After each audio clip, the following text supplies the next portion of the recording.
true romance, a bloodbath, and of course, an obvious tease of the Fiend this week on Monday Night Raw. Who can forget as well, Veer Mahan is also coming, can't forget that headline. Of course, this is things you might have missed. And before we get started, make sure you've liked the video. And if you are new to the channel, hit the subscribe button. It's free! Now, the first thing to say is I hope Seth Rollins and all WWE superstars that are suffering with COVID are okay. Seth Rollins is the one I mentioned because he's the one that's publicly come out and said, "Merry COVID Christmas to me. I love football." Of course he did. So obviously I want to wish Seth Rollins and every other superstar who it's not certain who is suffering with COVID the best. Now, WWE didn't shy away from this. They still advertised Seth Rollins specifically for day one. As far as Raw went tonight, none of the day one card changed at all. Seth Rollins was on Raw with his wonky Christmas tree,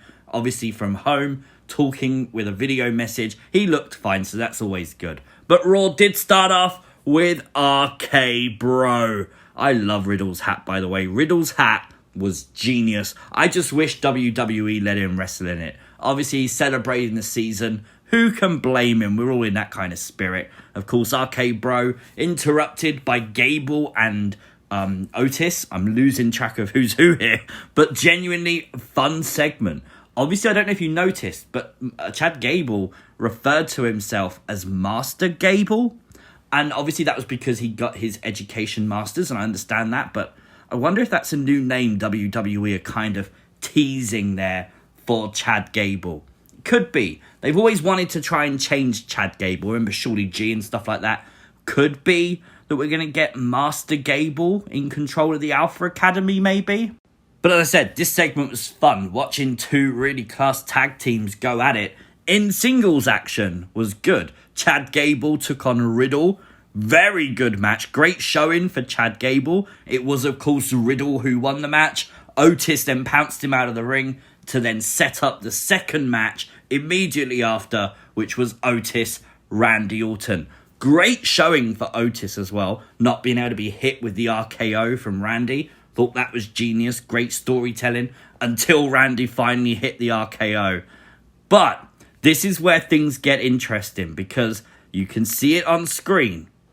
Glitches started to appear on Monday Night Raw. There was more than just these two as well. And I don't know about you. We interrupt this broadcast for an important message from Firefly Funhouse News. Newsbreak. But when I look at the bottom right-hand side of this screenshot, at first I thought it was just a WWE logo, and then you see the words, The Fiend. They literally have wrote The Fiend within a glitch on Monday Night Raw. Now, I took multiple screenshots on Raw trying to get the glitch. I was just going to talk about the glitch. I didn't see that part at the start, but in that 1 microsecond is when you see the name, The Fiend. There's been a lot of talk about Bray Wyatt going back to WWE, and seeing The Fiend, I mean, unless they press something they shouldn't have pressed, and someone's about to get fired if they did, that is not meant to be there, maybe, unless he is coming back. There is obviously the other screenshots with Riddle, and you can clearly see that. I can't see anything in that one. You could zoom in all you like. I haven't seen anything. If you see anything, let me know. The Kevin Owens one too. Again, this was so hard to get a screenshot for. But I did capture it at the moment where it was disappearing on the WWE logo. You can just see the T from the Fiend, wording. Now, interestingly, that's not the only glitch. There's glitches on the advert for day one between Roman Reigns and Brock Lesnar, to the extent of what you see on screen right now. This was actually put on Raw as well. And it does make you wonder, is The Fiend coming at day one? I don't know. I honestly don't know. The tie-in here is obviously Paul Heyman. Paul Heyman right now has no client, as far as we know. I'm pretty confident he was just going to screw over Roman Reigns or Brock Lesnar, one of the two. But don't forget his connection with the Firefly Funhouse. Wobbly Walrus. Technically, Paul Heyman is in charge of the Funhouse. So, if that's to be continued, who's to say the continuation isn't Paul Heyman controlling The Fiend to bring him back?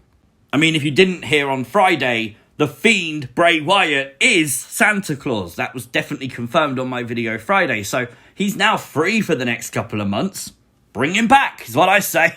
But we also had a wedding on Raw, and this was a fun little segment with the return of Eric Bischoff. I love Eric Bischoff, talking about his involvement in WWE weddings before. Yep, we remember. And of course, this whole wedding fiasco literally turned into a fiasco from the start when the Miz slipped on the stairs.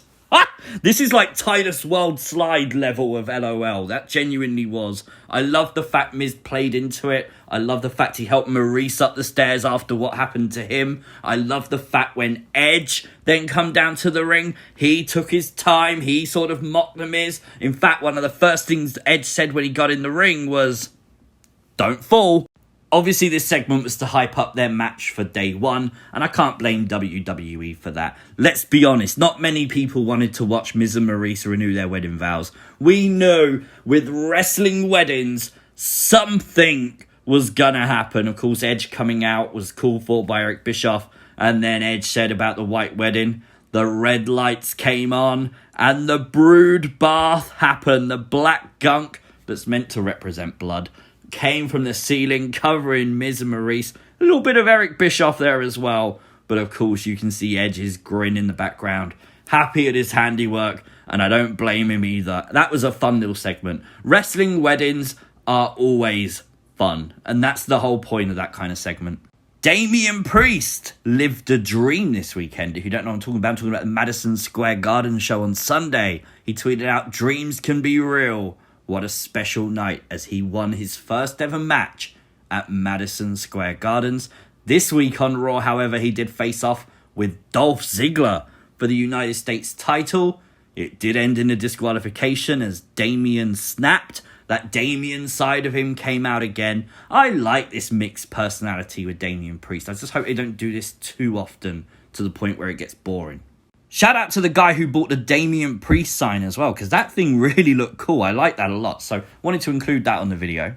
We had WWE still acknowledge and advertise Liv Morgan versus Becky Lynch at day one, even though neither women were on the show this week. Of course, Becky Lynch, we assume, is self-isolating with Seth Rollins. There's been no update on Liv, but hopefully she's okay too, and hopefully this match still goes ahead at day one. Obviously, they only played like a promo video recapping the rivalry, and that's fine. It's all it needs, I suppose, if they're not available. I'm glad they're still hyping it. I'm glad there's still hope for this match to happen. Of course I do. Reggie and Dana Brooke were in mixed tag team action this week on Raw, and I had to include this because this was funny. Corey Graves saying Reggie looked like Ronald McDonald. Not really from the front, but from the back, yeah, I can totally see it. This was a fun little match, though, let's not lie. And Reggie's move, man, he looked like he killed R-Truth with that roll-up. The spike on it. Oh my God, if that's how it's meant to be, I love that. That was cool. R-Truth didn't look hurt or anything. We did nearly get the dream match of R-Truth versus Dana Brooke. Don't lie, you would 100% want to see this on a pay-per-view card. But of course, no, they didn't have physical contact, and Dana went and tagged in Reggie. Did you know the Street Profits are being called the Sultans of Swag? Since when has that been a thing, WWE? Great to see the Street Profits back in action, obviously, this week. They took on the Mysterios in the finals of the Arcade Bro tournament thing that they've been doing. Great to see them, and great that they were successful. The tag match is booked for day one. NXT's Grayson Waller was on Raw this week, which I thought was really, really cool. Of course, AJ Styles went to NXT last week. Grayson Waller getting some main roster exposure tonight on Raw, and I think that's great. I think anything to get eyes on NXT and this NXT 2.0 talent, continue to do that. I like it a lot. And finally, the Hurt Business was acknowledged to be Cedric Alexander and Sheldon Benjamin and MVP. Thank crikey for that. Honestly, how long now have they been back together and not been together? Thank you, WWE, for letting them actually be part of the Hurt Business properly. That was fine. I like that. I like the fact they acknowledge it at last. And as we're 10 minutes in, don't forget Veer Mahaan is still coming to Monday Night Raw. But that's my thoughts on Raw and things you might have missed. Let me know your thoughts in the comments down below, especially about that Fiend Tease Let me know your thoughts. Like the video, share the video. If you are new to the channel, hit the subscribe button. Follow me on Twitter at CWrestlingUK. And I will see you as always next time. Peace!